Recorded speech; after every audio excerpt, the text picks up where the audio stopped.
కాదు నాన్న, రెండు వేరు వేరు. అవునా? అయితే నాకు వడా పావ్ చేసి పెట్టవా? ఓకే. రెసిపీ చెప్పవా?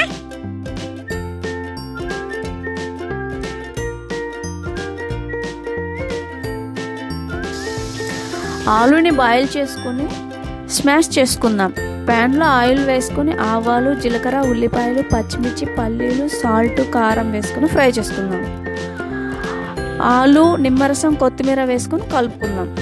ఈలోపు బేసన్లో సాల్ట్, వంట సోడా, అజ్వాన్ వేసి వాటర్లో పోసి థిక్ బ్యాటర్లా కలుపుకుందాం.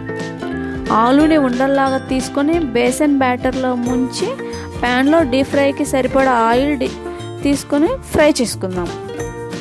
అదే ఆయిల్లో పల్లీలు ఫ్రై చేసుకుందాం. మిగిలిన బేసన్ బ్యాటర్లో వాటర్ పోసుకొని బూందీ వేసుకుందాం. మిర్చి కూడా ఫ్రై చేసుకుందాం.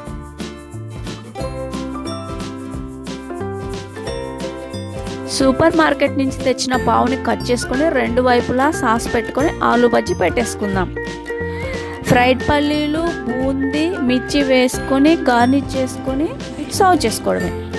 రెడీ అయిందిరా, పెట్టాలా మరి? మీరు తినండి మమ్మీ, ఫస్ట్ కష్టపడి చేసినాగా. ఎలా ఉంది